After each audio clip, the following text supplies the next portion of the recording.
Hello, my name is Jocelyn Hernandez, and I will be presenting my personal leadership philosophy for my LB class.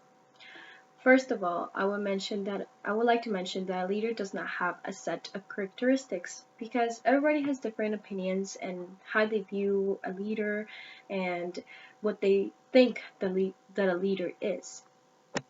For example, I have always believed that a great leader is someone that is patient, understanding, compassionate, and is willing to foster and or build a close working relationship with his or her fellow colleagues or the people that follow him or her.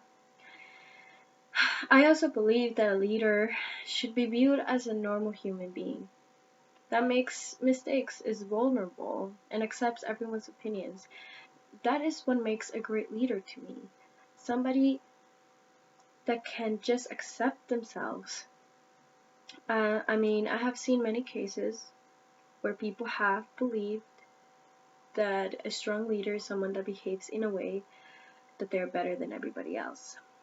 One example that is happening right now, unfortunately, in our country would be Donald Trump. It is very sad to see that many Americans support him and actually see him as a leader. They actually see him as a potential leader for our country to run it. This is why I mentioned before that being a leader doesn't necessarily have to have certain characteristics or attributes. I, on the other hand, do not see Donald Trump as a great leader for the United States because he does not represent the people's beliefs, values, wants, and needs. He's more like a dictator where whatever he says must be done and followed, and people are failing.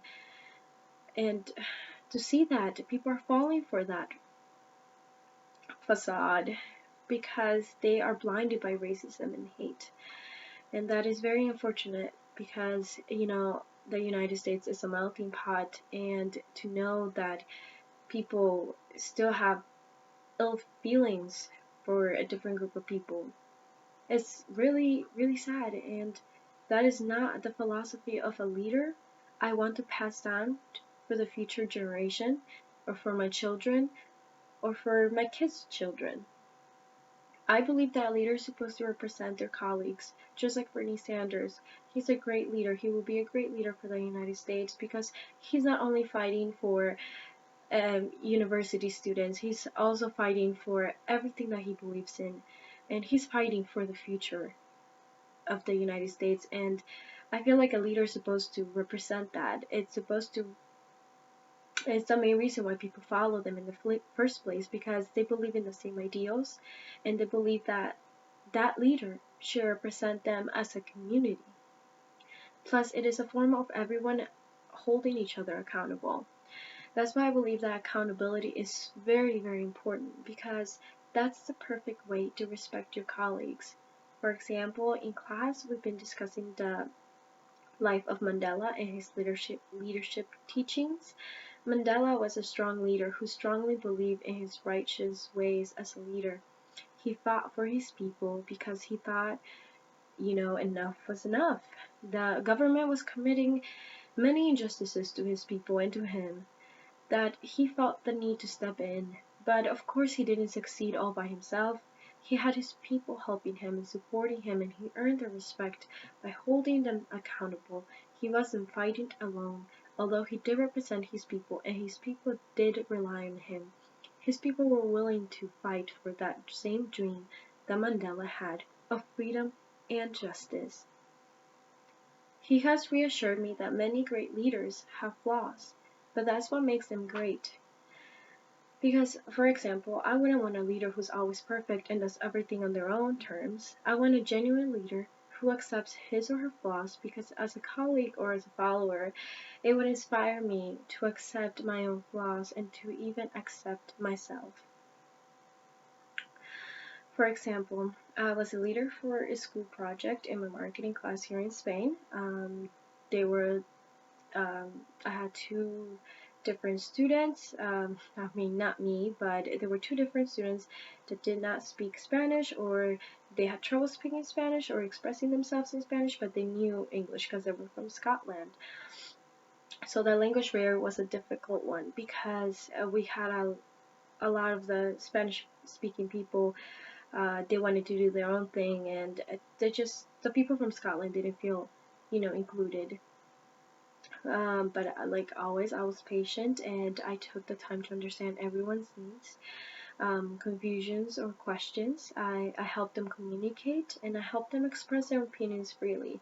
And that kind of helped because I know both languages, so it was good for me to like talk to them in one-on-one. Sometimes we even talked about other stuff that didn't have to do with work. I try to push them. I try to be more friendly and talk about other things that we can have in common. Sometimes we talked about roommates, sometimes we talk about food, just anything that didn't have to do with work because I wanted to build a relationship and that bond that will let me understand their wants or needs more. They were all grateful for being so understanding, and so far we have been doing very well in our school projects, and everybody seems to be learning from one another and just holding each other accountable. It's a very nice feeling when somebody is grateful for something that you did as a leader. Um, I have various examples actually of great influential leaders that I think they have influenced everybody, I think, in the whole world. For example, like Mandela, Martin Luther King, Gandhi, and the Pope Francis has made quite an influence right now. The list could go on, but I would like to mention that the majority of the leaders I mentioned are men, but there are a lot of women who have also been great leaders. But many people may not know them because of the stereotypes that there are of male leaders and female leaders. Some people may say that a leader has to be strong, brave, powerful, and a woman just doesn't fit that category, some people may say, because women are portrayed as weak, sensitive, emotional, and people believe that they're just not fit to lead anything, which is, of course, not true. Because we have women like Angela Merkel, who helped fix Europe's debt crisis, and now she's a leader of the European Union. And she has been the leader for 9 years now. So if that doesn't say anything, and I don't know what else could say. Another example is Angelina Jolie. Even though some people may see her as an actress, she has actually been involved in the United Nations Refugee Agency since 2001. She's been fighting for human rights around the world, and she does this by her influence as a celebrity and as a great leader. But I would like to talk to you guys about a leader that stood out the most to me and that fits perfectly on my personal leadership philosophy. Her name is Malala Yousafzai. Is a Pakistani girl who at a very young age of 11, she fought for girls' rights of education in Pakistan. At a very young age, she decided that even though that enough was enough and became a great activist. She stood up for what she believed in was right and was necessary for her future and for the future of many girls in Pakistan. She's strong and brave, so that completely defies the stereotypes of the male leaders and female leaders, which is great, because not only is she young, but she's also a woman.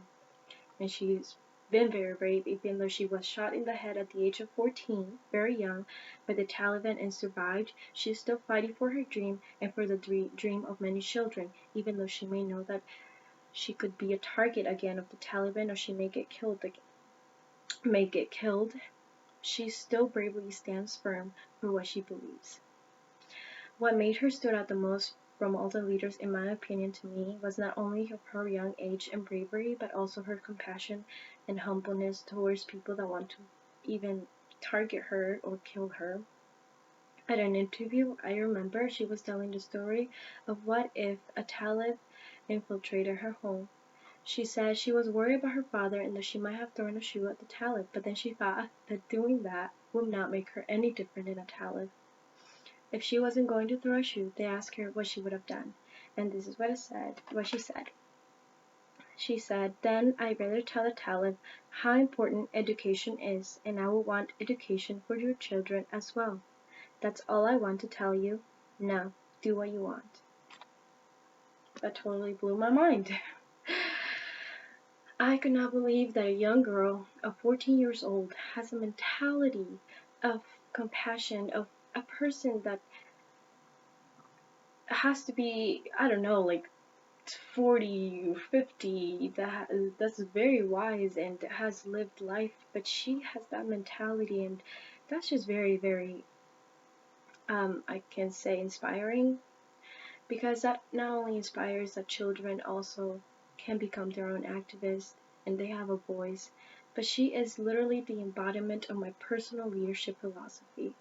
Without empathy, understanding one another, one cannot expect others to follow them or even make a difference, because the whole purpose of a leader to me is to make a difference, not only in their own lives, but also someone else's lives. Or in this case of Malala, everybody's life, the children's lives. That's all I have to say. Thank you.